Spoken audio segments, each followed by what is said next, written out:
You know how you spell us, right? You spell us, U.S. I just picked that up. Has anyone ever thought of that? I just picked that up. A couple of days I'm reading and it said us. And I said, you know, if you think about it, us equals U.S. We had that all set to go, but then we had a little election that went astray. So we have to be careful. You got to get out there and you got to watch those voters. You don't have to vote. Don't worry about voting. The voting, we got plenty of votes. You got to watch election night. You know, it used to be election day, election night. Now it's election month.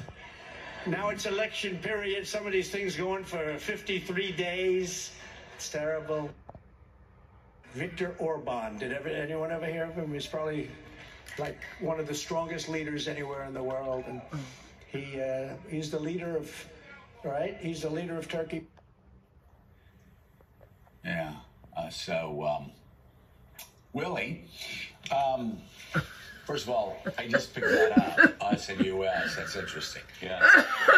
Don't worry about voting. Secondly. Third, Orban, of course, maybe he's never even visited Turkey. I don't know. Maybe the leader of Hungary has visited.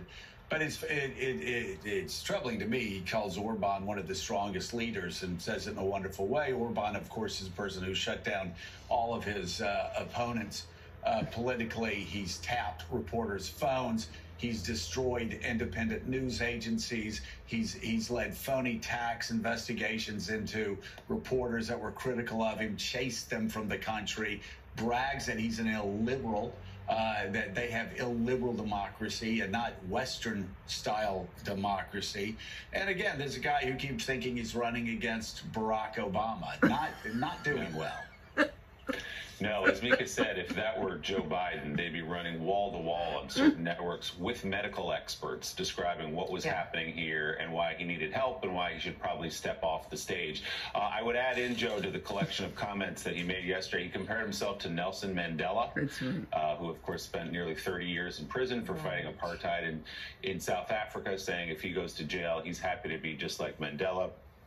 Also promised in his next term to build, like Israel, an iron dome over the United States. Israel, of course, is the size of New Jersey, so that would be a heck of a project for the United States to undertake. But Caddy K, this is the man who has been frankly marginalized by this war, by the gravity of what's been happening for the last couple of weeks. As he has said, Hezbollah was, quote, very smart, again, blaming Israel yesterday for what happened to them, a terrorist attack against them, and periodically visiting courtrooms across the country in between. Yeah, I mean, telling your supporters that they don't need to worry about voting is certainly a novel strategy. It's not one I've ever heard on an American presidential election before.